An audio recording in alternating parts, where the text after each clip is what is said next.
March 18th, 2000. Whatcom County, Washington. A damaged Jeep belonging to 23-year-old Leah Roberts is found at the bottom of an embankment after it presumably crashed off a remote highway. 9 days earlier, Leah had left her home in North Carolina to take a cross-country road trip, but even though all of her personal possessions are left behind at the accident scene, Leah herself is missing. The investigation uncovers evidence to suggest that the accident was staged and that Leah may have been harmed by an unknown third party, but no trace of her is ever found. After that, the trail went cold.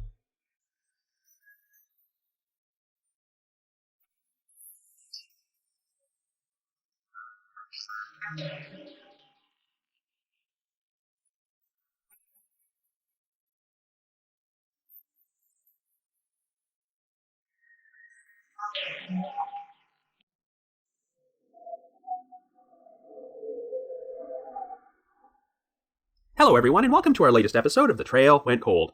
I'm your host Robin Warder, and today we're going to be covering one of my most highly requested missing persons cases in the history of this podcast, the 2000 disappearance of Leah Roberts. This story has been featured on the TV shows Unsolved Mysteries and Disappeared, and ever since I started The Trail Went Cold over 5 years ago, I probably ranked this among my top 10 most highly requested cases I haven't covered yet, until now. Leah Roberts was a young woman who seemed to be struggling to find herself before she abruptly decided to leave her home in North Carolina to take a cross-country road trip without telling anyone beforehand. It seems like she was planning to visit a location from one of the novels written by her favorite author, Jack Kerouac, and sure enough, her abandoned Jeep would soon be discovered near that location, around 3,000 miles away in Washington state. On the surface, it seemed like Leah had gotten into a serious accident after crashing down an embankment into a wooded area, but an extensive search of the area turned up no trace of her, and oddly, there didn't seem to be any evidence to suggest she had suffered any injuries from the crash. The investigation would turn up some odd clues, including an anonymous phone call about a sighting of Leah looking disoriented at a gas station, and an eyewitness who claimed he had seen Leah with an unidentified man at a shopping mall restaurant shortly before she disappeared. It seems police are now leaning towards the theory that Leah was not even inside the Jeep when it crashed down the embankment, and the entire accident scene was staged. But if so, what actually happened to her? Well, that's definitely a big mystery, so we're going to have a lot to discuss on this episode. However, before we get started, just a quick reminder that The Trail Went Cold is a weekly podcast, which is currently available for download on several platforms, including Apple Podcasts, Stitcher, Google Podcasts, and Spotify. So if you like this podcast, be sure to subscribe to it, and please leave us a rating or review on any of those sites to help spread the word.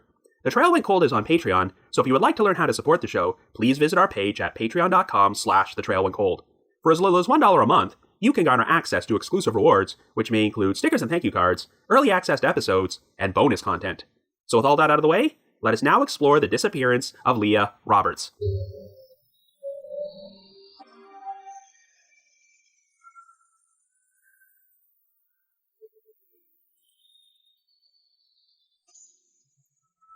Our story begins in 2000, and our central figure is 23-year-old Leah Roberts, who currently lives in Raleigh, North Carolina, and shares a rented house with her roommate, Nicole Bennett.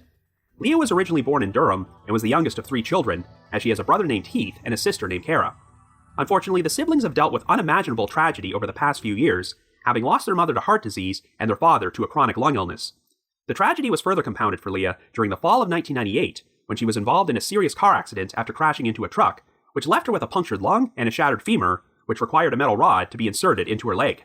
Even though Leah made a full recovery, the combination of the accident and the loss of both of her parents seemed to change her outlook on life. At the start of the new millennium, Leah was in her senior year at North Carolina State University, where she had planned to get a degree in Spanish and anthropology, but even though she was only a few months away from graduation, Leah made the sudden decision to drop out. At this point, Leah did not have a job and was living off an inheritance her parents had left for her. She would spend several hours a day hanging out and writing in her journal at a local coffee house, where the staff had nicknamed her Double Cat Girl since she showed up and ordered a double cappuccino every single morning. Leah was also very interested in poetry and spirituality, and had taken up such other hobbies as guitar and photography. On March the 9th, Leah's roommate Nicole returned home from work and noticed that Leah and her white 1993 Jeep Cherokee were not there, and a pet kitten which Leah had adopted named Bee was also gone. Earlier that morning, Leah had spoken with her sister Kara on the phone, but never shared any plans with her about going anywhere. Leah and Nicole had spoken about doing some babysitting together the following day, but Leah missed her scheduled appointment, and by this point, she still had not returned home. Over the next few days, Nicole received a number of phone calls from people who claimed that Leah had made plans with them, but never showed up or attempted to contact them. Leah never contacted her family either, which concerned Kara enough to pay a visit to her house on March the 13th. When she checked Leah's bedroom, Kara noticed that a large number of her clothes and personal possessions were missing, which seemed to suggest that Leah had left on a trip, even though she never told anyone about her plans. For this reason, Kara still felt compelled to contact the police and officially report Leah missing. Kara decided to perform another search of Leah's room, and this time, she finally noticed a note Leah had left behind on her dresser. It was accompanied by some cash that Leah had left for Nicole in order to cover her share of the rent and expenses for the month. The note contained a drawing of the Cheshire Cat from Alice in Wonderland and some cryptic writing in which Leah implied that she had gone away on a lengthy road trip but would eventually return. The line which really stuck out was, quote, "I'm not suicidal, I'm the opposite, remember Jack Kerouac," end quote. Now, Leah had a particular fascination with Beat Generation novelist Jack Kerouac, who found fame during the 1950s after the publication of his autobiographical novel On the Road, a fictionalized story which was based on the personal travels of himself and his friends across the United States. In fact, a woman whom Leah had hung out with at the coffee house would claim that Leah had discussed The Dharma Bums, Kerouac's follow-up novel to On the Road. Once again, this book is a fictionalized story based on events from Kerouac's life, including his time working as a U.S. Forest Service fire lookout at Desolation Peak, which was located in the North Cascade Mountains of Washington state, just south of the Canada-United States border. Leah was fascinated by the novel's theme of leaving behind the materialism of modern life and had expressed a desire to visit Desolation Peak.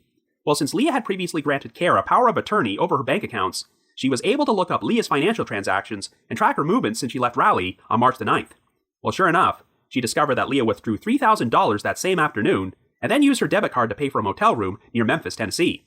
By following her subsequent debit transactions, Kara was able to determine that Leah had spent the next few days traveling west on Interstate 40 until she reached California and started traveling north on Interstate 5.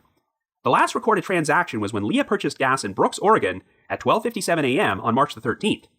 Since Leah appeared to be heading in the direction of Washington state, it seemed plausible that she was planning to visit Desolation Peak, but it wasn't long before a shocking discovery would be made.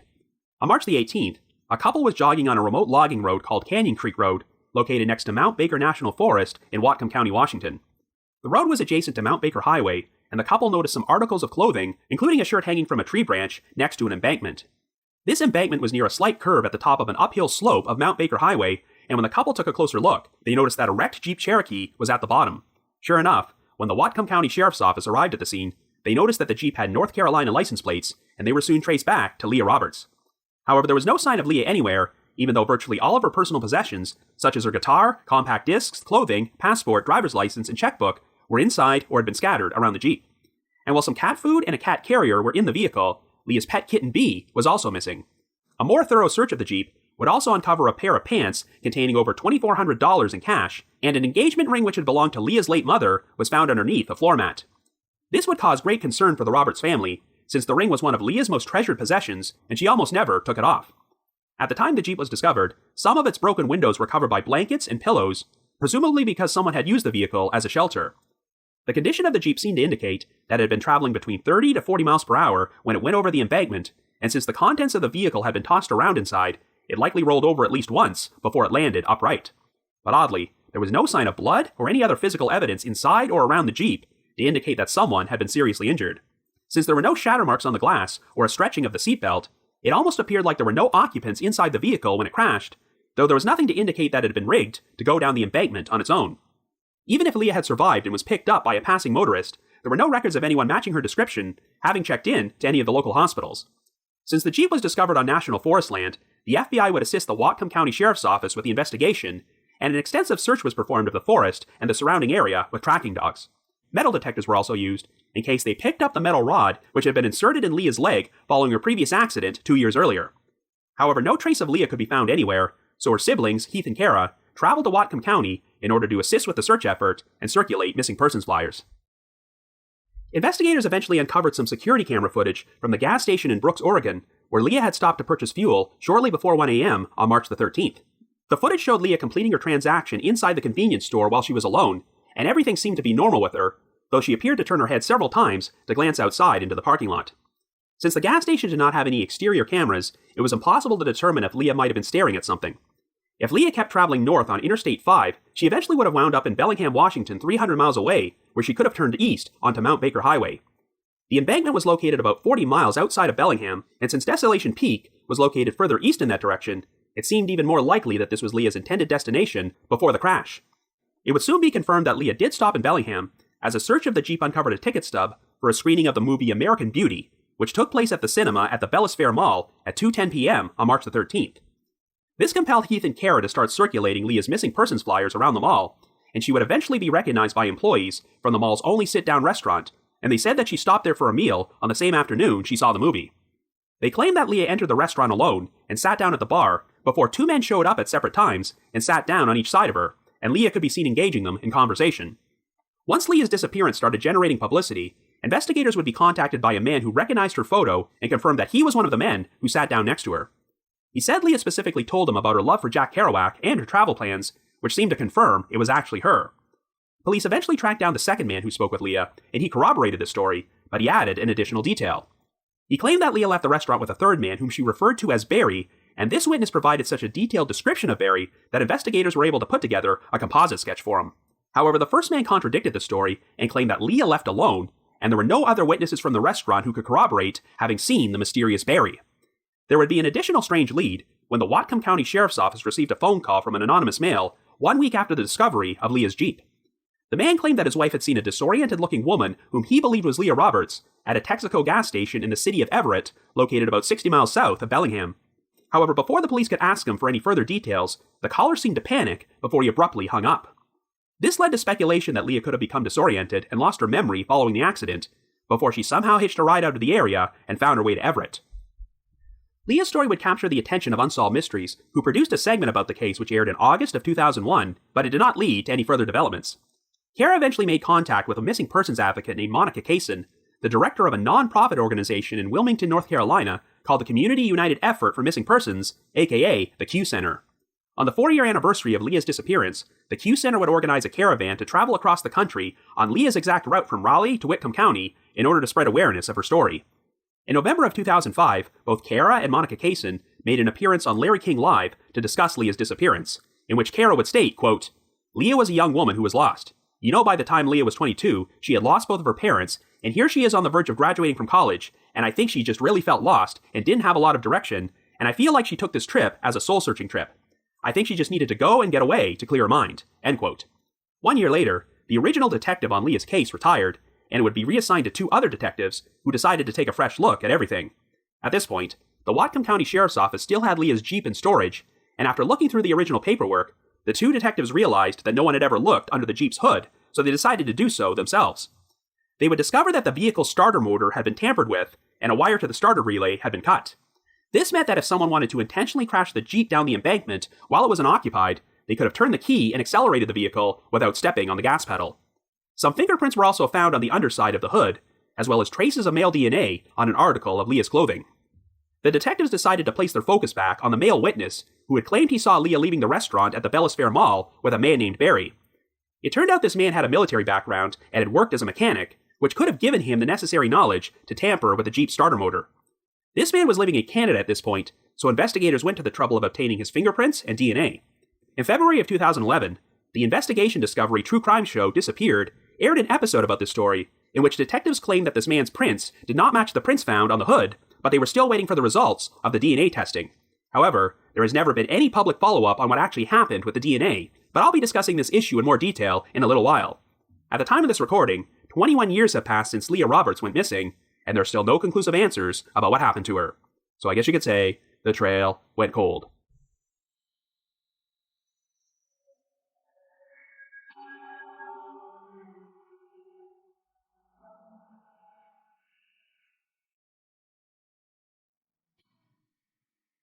As I've mentioned numerous times on this podcast, I have a particular fascination with unsolved cold cases in which victims wind up dead or going missing at locations they did not seem to have any reason to be at.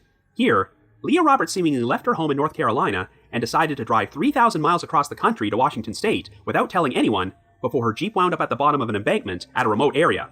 As crazy as that might sound, there was a plausible reason why Leah decided to travel to this location, as she developed quite the fascination towards Jack Kerouac and was likely heading towards Desolation Peak, which had been prominently featured in his novel, The Dharma Bums. But obviously, something went horribly wrong before she arrived. I can certainly understand why this has always been one of my most highly requested cases, and you can see a number of parallels between Leah's story and the highly publicized disappearance of Maura Murray, as she went missing only 4 years later after getting into an accident in a remote location while in the midst of an unexplained trip. I first became familiar with the Leah Roberts case after watching the Unsolved Mystery segment during the early 2000s, and to be quite honest, I initially suspected that she might have had some undiagnosed mental health issues which compelled her to make this cross-country odyssey. Given that her Jeep crashed into an embankment located next to a curve on a remote highway, I leaned towards Leah getting into an accident which caused her to become disoriented and wander off into the woods, where she died of exposure, and all the subsequent searches of the area just missed her remains. Or alternatively, if her mental health was already in a fragile state, maybe the accident caused Leah to suffer some sort of breakdown, and she decided to walk into the woods and take her own life. However, when the Disappeared episode came out in 2011, it revealed a bunch of new information about the case I had never heard before, and caused me to look at Leah's disappearance in a different light. This was the first time I learned about the sighting of Leah at the Bellis Fair Mall restaurant, as well as the strange story provided by the eyewitness about her leaving with a guy named Barry. The discovery that the Jeep's starter motor had been tampered with did not take place until years after the Unsolved Mystery segment aired, and this seemed to suggest that someone intentionally crashed the Jeep down the embankment while it was unoccupied. If so, then this would definitely make it more likely that Leah was the victim of foul play from an unknown third party. I'm sure it's tempting to believe that the mysterious Barry was the killer, but there's been a lot of skepticism about whether Barry even existed in the first place. The Disappeared episode gives off the impression that the male witness who was with Leah at the restaurant completely made up the story about Barry and is the strongest suspect in her disappearance. Well, this person's identity has never been released publicly, so we only know a scant few details about him, but the episode leaves us with a number of unanswered questions. Well, several years ago, a blog called the Red Dirt Report published an article about Leah's case, and a poster popped up in the comments section who claimed he was the witness from the restaurant. He said the detectives totally misrepresented a lot of the facts about him during their interviews on the Disappeared episode, so he wanted to share his side of the story. This blog has since been taken down, but many of this guy's comments were transcribed onto a post about this case at the Unresolved Mystery subreddit, so I'm going to share some of them now. Of course, there's no way of knowing if this commenter is legitimate, so take everything I share with a huge grain of salt, but here's his version of events. While the Disappeared episode gave off the impression that the witness moved to Canada after he was investigated, the commenter said this is a huge misconception because he actually lives in Canada and was only visiting Bellingham at that time because his two sons live there. Even though the episode was very open-ended about the testing of the male DNA found on Leah's clothing, the commenter maintains that neither the DNA or fingerprints matched him, stating, quote, "I've asked for a letter stating that my DNA and prints be destroyed as per the court order. This was to be done as soon as they tested me against their evidence. This was in 2007. The Whatcom County Sheriff's Department has been narrow-sighted and not very honest. They continue to play games, and the level of their incompetence is overwhelming." End quote. He still continues to stick to his original story that he saw a man enter the restaurant and call out Leah's name, and she replied by calling him Barry before they left together. The commenter also says he fears that he will be arrested if he attempts to return to the United States. Again, I have no idea if this commenter was legitimate or if anything he said was true, but what we do know for certain is that it's been 10 years since the Disappeared episode originally aired, and nothing has ever officially been reported about the DNA testing. So I can only assume that the DNA was not a match, and this is probably a dead end. But before we talk more about that, let's start at the beginning. It's tough to know what was going on in Leah's mind when she decided to leave on her cross-country odyssey. Since she had made plans for later that week and did not tell her roommate or anyone from her family that she was planning to take this trip, it almost sounds like it was a spur-of-the-moment decision. While Leah did leave behind a note, along with enough money for her roommate to cover expenses while she was gone, it is odd that she left it in her bedroom rather than out in the open because it took 5 days for anyone to find it. It seems obvious that experiencing the deaths of both of her parents, as well as surviving a near-fatal car accident within one 3-year period, had a tremendous impact on Leah and completely changed her outlook on life. In fact, she had described surviving the accident as feeling like she was, quote-unquote, born again, and it seemed like she only wanted to live life to the fullest. It's not uncommon for young people to become disillusioned with university and drop out before they complete their degree, but Leah decided to do so when she was only a few months away from graduation. Her family theorized that Leah may have just soured on the entire concept of a degree and disliked the notion that you needed one in order to be a success at life. After all, her idol Jack Kerouac had dropped out of university, and he eventually achieved his success by taking adventurous road trips and writing about them. I know this must sound like the ultimate cliche, but it seems apparent that Leah was trying to find herself, and maybe she thought this spontaneous 3,000-mile cross-country road trip would help her do so. We know that Leah left Raleigh on March the 9th and was in Bellingham on March the 13th, but since there is no paper trail for her after that, it's reasonable to assume that her Jeep wound up in the embankment that very same day, even though it was not actually discovered until the 18th. According to her debit records, Leah only used her card at one motel near Memphis, so unless she stopped at some other places and paid with cash, you have to wonder if Leah spent the rest of her trip sleeping inside her Jeep. This could actually provide an explanation for what is considered to be one of the most baffling details of this case, and that's the blankets which were covering the Jeep's windows when it was found at the bottom of the embankment. The initial impression is that after the Jeep crashed, Leah might have put up these blankets to use the vehicle as a shelter before she disappeared. However, another explanation is that Leah could have already put these blankets up before the crash took place. For instance, we know she stopped at a gas station in Brooks, Oregon, shortly before 1 a.m. on March the 13th, so if she went somewhere and spent the night sleeping in the Jeep, she could have put the blankets up as shelter, but didn't bother to take them down after she woke up and drove to Bellingham. Therefore, when the Jeep eventually crashed, the blankets were already in place beforehand. This would definitely provide an explanation for why the blankets would be there if someone intentionally crashed the Jeep down the embankment while the vehicle was unoccupied. But before we talk more about Leah, we have to address the mystery within a mystery, and that's the fate of her pet kitten, Bee, whom she took along on a road trip. I know many of you listeners are animal lovers, so I'm sorry to say that we still don't have any idea about what happened to Bee. While no one from Leah's personal life has ever stated that she was suicidal, the fact that she specifically wrote, quote, "I'm not suicidal," in her farewell note, does give off the impression that this may have been a legitimate concern. I suppose it's possible that after crashing her Jeep, Leah could have gone into the woods to end her own life, but in online discussions about this case, I've seen cat lovers argue that even if Leah was feeling suicidal, she would have at least taken steps to ensure that Bee was taken care of. While I've personally never owned a cat, I've also seen cat lovers say that taking one on a long cross-country road trip would be a major headache because cats can get bored from all that endless driving and start acting up. It's interesting how the last confirmed sighting of Leah was when she attended a screening of American Beauty, which is a 2-hour movie, before she presumably stopped to grab something to eat at the mall restaurant. I'm sure she wouldn't have been allowed to take the cat into the theater or the restaurant, so did she really leave Bee alone in the Jeep that entire time? The presence of the empty cat carrier at the crash scene suggests that Bee may have been released somewhere before the Jeep went down the embankment. If someone intentionally caused the crash, I hope they had the decency to set Bee free, but given what a remote wilderness area this was, I'm not sure she would have been able to make it back to civilization. Anyway, the security camera footage of Leah at the gas station convenience store in Brooks does not give off the impression that there was anything wrong with her at the time, though it did show her glancing out into the parking lot several times, which has led to speculation that there may have been someone outside waiting for her. I personally think that Leah was probably still alone at this point, and that she may have been glancing outside to check on her cat. It takes just over 5 hours to drive from Brooks to Bellingham, so looking at the timeline, I'm guessing that after leaving the gas station, Leah stopped to sleep somewhere before she arrived in Bellingham to attend the 2:10 p.m. screening of American Beauty.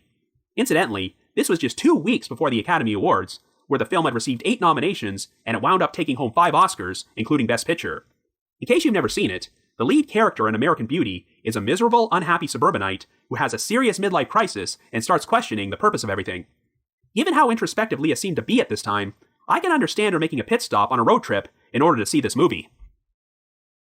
We have multiple eyewitnesses who placed Leah at a restaurant inside the Bellis Fair Mall after the screening took place, which is technically the last time she was confirmed to be alive.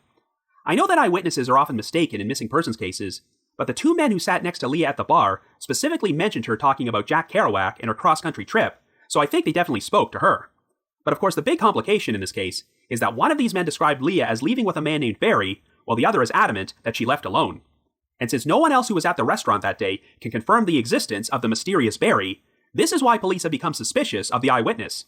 Now, the restaurant employee stated that Leah was alone when she originally arrived, so I find it very odd that someone else would later walk in there and Leah would immediately recognize him and say his name out loud. As far as anyone knows, Leah had never been to Bellingham before or had any ties to the area, so unless she had bumped into Barry at the American Beauty screening or somewhere else, how would she know him? Did Leah know Barry from a previous encounter, and it was just a wild coincidence that they happened to bump into each other in Bellingham? Another reason that people are skeptical of the eyewitness's story is that he was able to provide such a detailed description of Barry that police were able to generate a composite sketch. If his story is true, it sounds like he would have only seen Barry for a few seconds, and given how this would have seemed like such a mundane event at that time, I'm surprised he could remember Barry so vividly. Theoretically, if this guy was responsible for Leah's disappearance, he could have brainstormed a completely fictitious suspect to lead the police on a wild goose chase. Now, like I mentioned earlier, someone claiming to be this witness commented on a blog several years ago, maintaining that his story about Barry was true and that the police have misrepresented the facts in order to make him look like a suspect. Well, if he's telling the truth, what about this other witness who spoke to Leah in the restaurant and said she left alone? We don't have any information about this guy, but he was the one who voluntarily phoned in the tip to the Whatcom County Sheriff's Office when he recognized Leah's photo from her missing persons flyer, and I'm not sure why he would do that if he was involved in her disappearance. If Leah did leave the restaurant alone, the one detail I would be interested in knowing is if the suspected witness left immediately thereafter. If so, then this would suggest that he followed Leah, but if he remained in the restaurant for a long period of time, then I don't see how he could possibly be involved in what happened. Since Leah's American Beauty ticket stub was found inside her Jeep, we do know that she at least made it back there after leaving the mall, but what happened to her afterwards is a complete mystery. We have a window of 5 days before her Jeep was found at the bottom of the embankment, but the location was so remote that I don't have a hard time believing it could have remained undiscovered for that length of time. If Leah's destination was Desolation Peak, then it would make sense that she would exit Bellingham and start traveling east, but it's worth noting that the road she was on, Mount Baker Highway, would not have taken her there, as it eventually leads to a dead end at Mount Baker. In order to travel to Desolation Peak, Leah would have needed to travel south of Bellingham and turn east on the North Cascades Highway. But of course, as someone who was unfamiliar with the area, Leah could have easily made a wrong turn or gotten lost. By the time she left the mall, it would have been nightfall, and I'm sure Mount Baker Highway would not have been easy to navigate in the darkness. Given that the embankment was located next to a slight curve, it's not hard to imagine Leah accidentally crashing down there. But there are details which lend credence to the idea of the accident being staged. Now, I know this was just a reenactment, and the details might not be 100% accurate, but when the Unsolved Mystery segment showed the scene where the joggers discover a shirt hanging from a tree branch next to the embankment, it looks like it has been intentionally tied there. So you have to wonder if someone planted the shirt there in hopes that someone would notice it and look down the embankment and see the wrecked Jeep, because otherwise, it could have remained unnoticed for an even longer amount of time. The condition of the Jeep clearly seemed to indicate that it rolled over at least once before it reached the bottom, so it's reasonable to assume that if anyone was inside there, they would have been seriously injured, yet there was no blood or any other physical evidence at the scene. But if Leah was in the driver's seat and she did survive the crash, then it's reasonable to assume she suffered some sort of injury which caused her to become disoriented.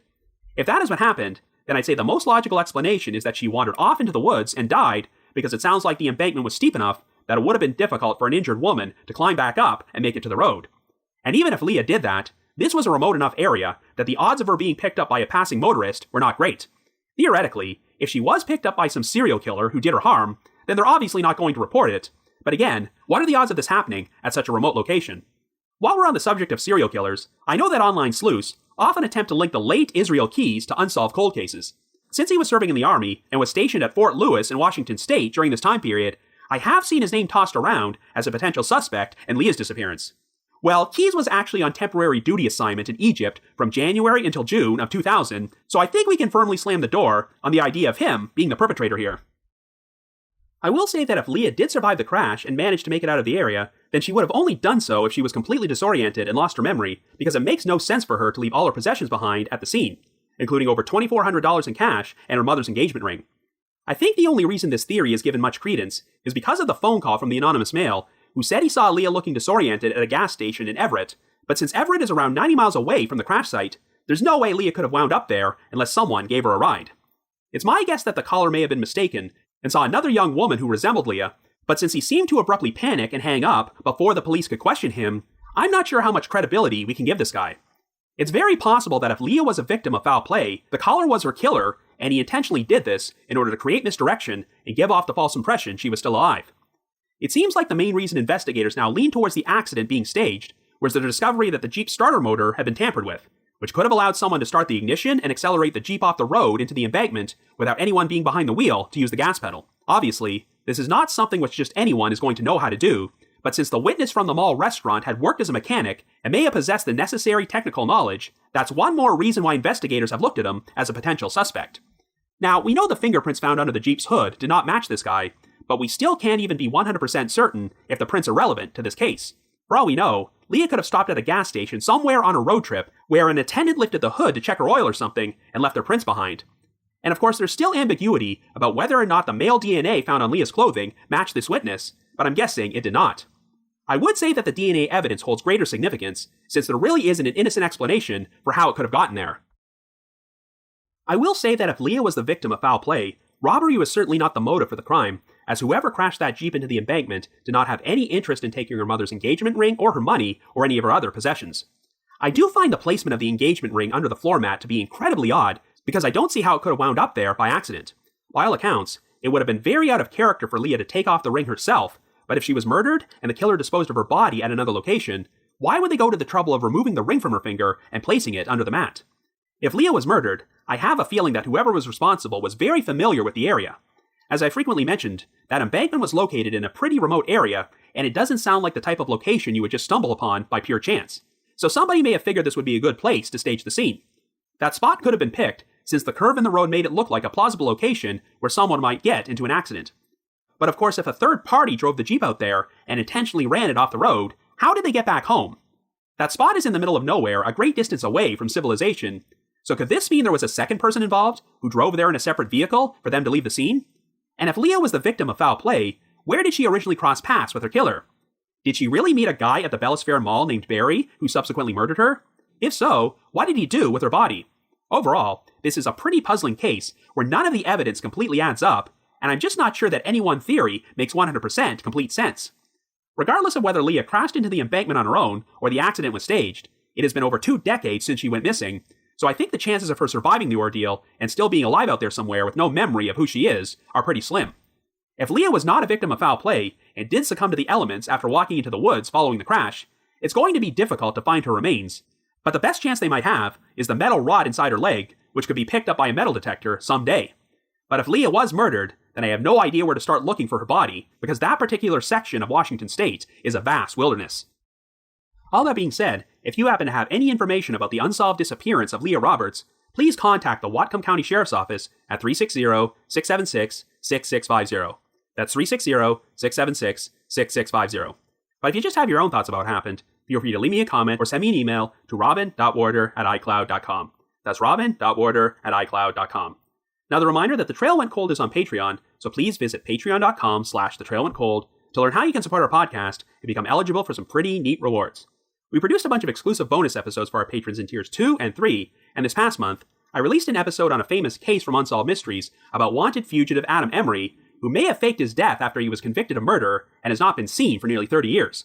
And for our patrons in tier 3, I've also recorded another new audio commentary track, which can be played over a classic episode of Unsolved Mysteries. I'd also like to give a shout out to our most recent listeners who have signed up with us on Patreon this week, and they are Sherman H., Scott, Grace H., and BJ. Thank you all so much for your support. I'd also like to mention that later this year, provided that it becomes safe to travel again, The Trail Went Cold is going to be appearing on Podcast Row at the very first CrimeCon UK, which is being held at the Leonardo Royal Hotel and Spa in London on the weekend of September the 25th and 26th, so fingers crossed that it will happen as planned. If you would like to purchase tickets to either event, we have a special promo code you can use to get a 10% discount. So to receive 10% off, visit crimecon.co.uk and enter the promo code COLD21. That's COLD21. In addition, I also wanted to provide another reminder that I hold live streaming sessions on a platform called Get Vocal. Every Thursday night from 7 until 8 p.m. Eastern Time, I host what is essentially an after show for each week's podcast episode, where I have an interactive discussion about the featured case from said episode and answer questions and address comments from listeners. I always include a link to these sessions in our show notes, so be sure to check there for more information or visit getvocal.com. That's GETVOKL.com. I just wanted to give another shout out to my supporters at the Unsolved Mysteries message board at the Sitcoms Online forum and the Unresolved Mysteries subreddit, which both have a lot of interesting discussions about this case. I need to provide a big thanks to Miguel Foote, who edits and assembles this podcast together for me, and Vince Nitro, who composes the ear music you hear on every episode.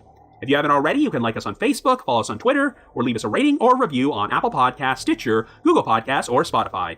So have yourself a good week and join us next Wednesday for another brand new episode of The Trail Went Cold.